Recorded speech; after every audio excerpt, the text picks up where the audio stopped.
तो दोस्तों, तो स्वागत है आपका आपके अपने चैनल GUPSC में। तो हम पिछली वीडियो में क्लास 7 जियोग्राफी चैप्टर नंबर 3 का पार्ट 1 देख चुके थे, और अब हम इसमें पार्ट नंबर 2 देखेंगे। पार्ट 1 में हमने देखा था यहाँ तक का, तो हम आगे देखेंगे भूकंपीय तरंगें। भूकंपीय तरंगों के बारे में पढ़ेंगे। आप जानते हैं भूकंपीय तरंगें 3 प्रकार की होती हैं। भूकंपीय तरंगें 3 प्रकार की होती हैं। पी तरंगें जिन्हें अनुदैर्ध्य तरंगें कहते हैं, एस तरंगें जिन्हें अनुप्रस्थ तरंगें कहते हैं, और एल तरंगें जिन्हें पृष्ठीय तरंगें कहते हैं। इन तरंगों में गुणधर्म विश्वकोश से ज्ञात करने का प्रयास कर सकते हैं आप। ये मतलब एक क्रियाकलाप दिया गया है आपके लिए थोड़ा सा। इससे आगे देखेंगे भूकंप।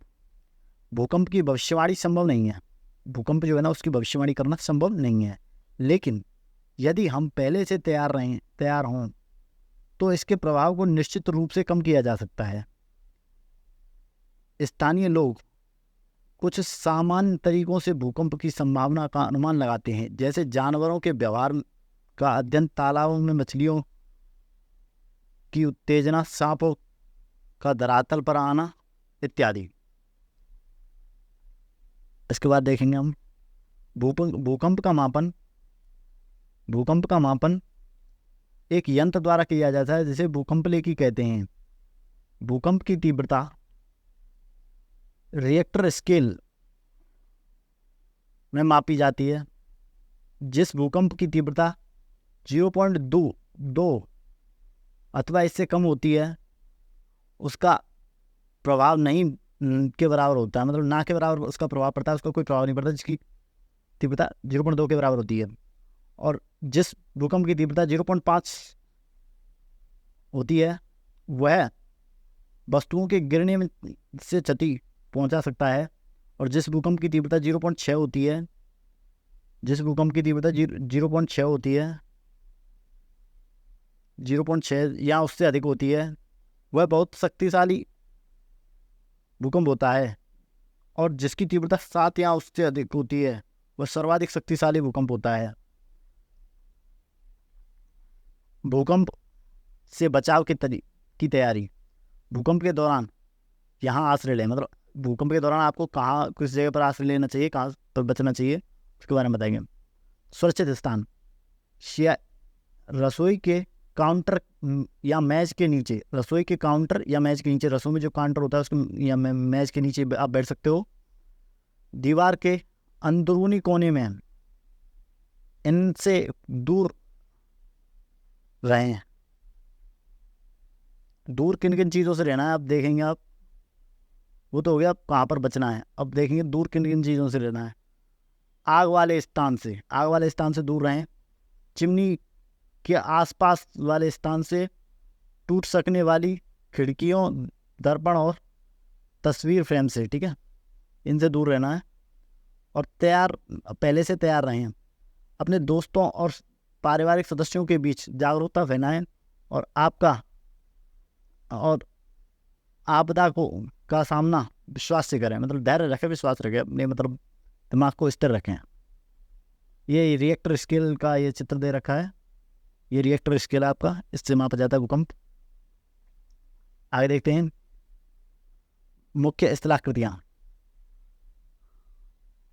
अपक्षय एवं अपर्दन नामक दो प्रक्रमों द्वारा दृश्य भूमि लगातार अब विघटित होती रही है।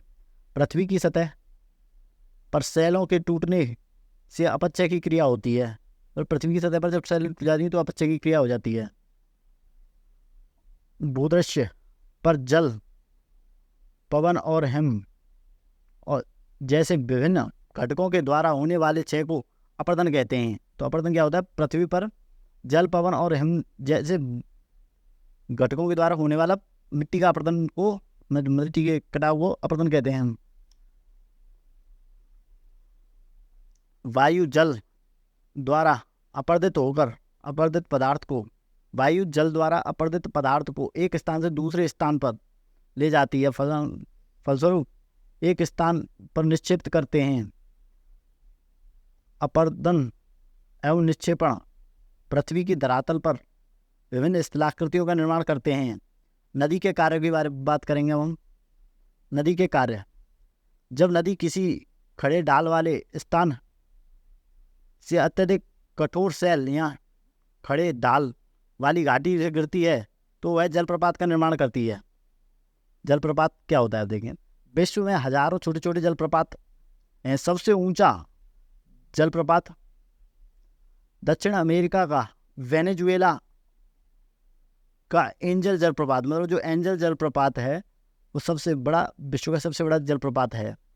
अन्य जलप्रपात उत्तरी अमेरिका के कनाडा और संयुक्त राज्य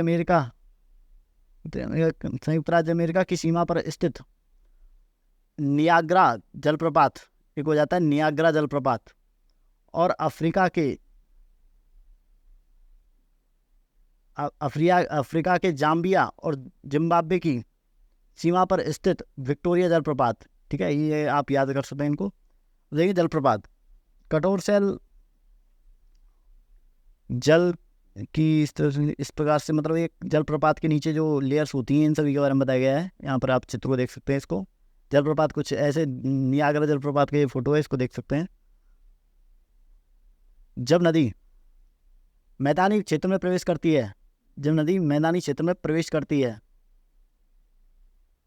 तो वह मोड़दार मार्ग में बहने लगती है। इस नदी के इन्हीं बड़े मोड़ों को विसर्प कहते हैं। तो विसर्प क्या होते हैं? इस प्रकार के ये जो मोड़ है ना, ये इनको विसर्प बोलते हैं। देखिए ये यहाँ पर लिखा हुआ है विसर्प, इनको विसर्प कहते हैं।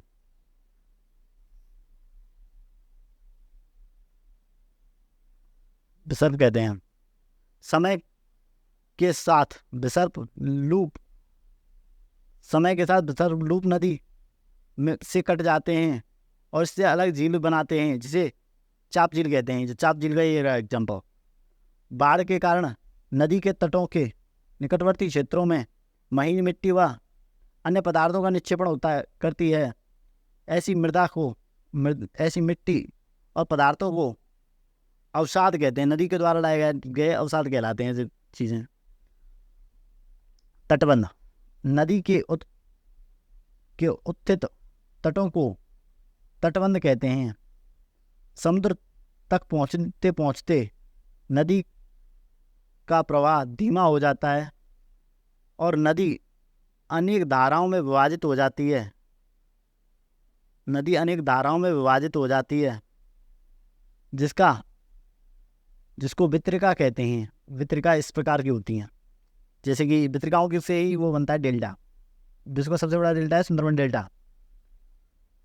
नदी इतनी धीमी होती जाती है कि यह अपने साथ लाए गए मलबे का निक्षेपण करने लगती है। प्रत्येक वितरिका के मुहाने का निर्माण करती है।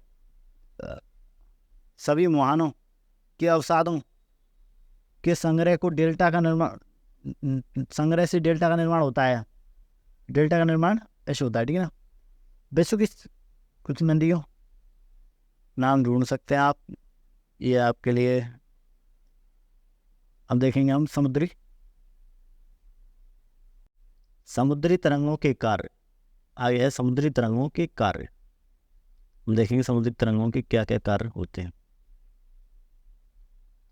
समुद्री तरंग के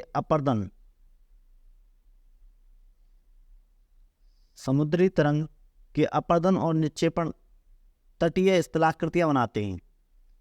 समुद्री तरंगें लगातार सैलों से टकराती रहती हैं, जिससे दरार विकसित होती है। समय के साथ बड़ी और चौड़ी होती जाती है। इनको समुद्री गुफाएं कहते हैं। इन गुफाओं के बड़े होते जाने से इनमें केवल छत ही रह जाती है, जिससे तटीय मेहराब बनते हैं। लगातार अपर्दन छत को भी तोड़ देता है और केवल दीवारें बचती हैं। दीवारें जैसी इस आकृति को स्टैक कहते हैं। दीवार जैसी इस आकृति को स्टैक कहते हैं। समुद्री जल के ऊपर लगभग ऊर्ध्वाधर उठे हुए ऊंचे शैलीय तटों को समुद्री भुज कहते हैं, यहाँ समुद्र भुज कहते हैं। समुद्री तरंगें किनारों का पर अवसाद जमा करती हैं। समुद्री तरंगें किनारों पर अवसाद जमा कर समुद्री पुलिन का निर्माण करती हैं। ये स्टैक होता है, ये होती है तटीय मेहराब और ये गुफा बन जाती है। आगे देखिए हिमनद के कार्य। हिमनद अथवा हिमानी वर्ष की नदियां होती हैं। हिमनद अपने नीचे की कठोर चट्टानों से गोलाश्मी मिट्टी पत्थरों को अपर्दित कर देती है और गोलाश्मी मिट्टी एवं पत्थर से भूदृश्य का अपर्दन करती है। हिमनद गहरे गर्तों का निर्माण करते हैं। पर्वतीय क्षेत्रों में बर्फ पिघलने से उन गर्तों में जल भर जाता है और वे समुद्री झील बन जाते हैं। तो ये समुद्री झील बनने की प्रक्रिया बताई गई है। हिमनद के द्वारा लाए गए पदार्थ जैसे छोटे छोटे सेल, रेत, तलछट मिट्टी निक्षेपित होते हैं। ये निक्षेप हिमनद हिमोड़ का निर्माण करते हैं। यहाँ पर चित्र दिया गया है। देखिए पवन के कार्य। रेगिस्तान में पवन अपर्दन और निक्षेपण का प्रमुख कारक है। रेगिस्तान में आप छत्रक के आकार के सेल देख सकते हैं। ये मुख्यतः छत्रक सेल कहते हैं। इन्हें मुख्यतः छत्रक सेल कहते हैं।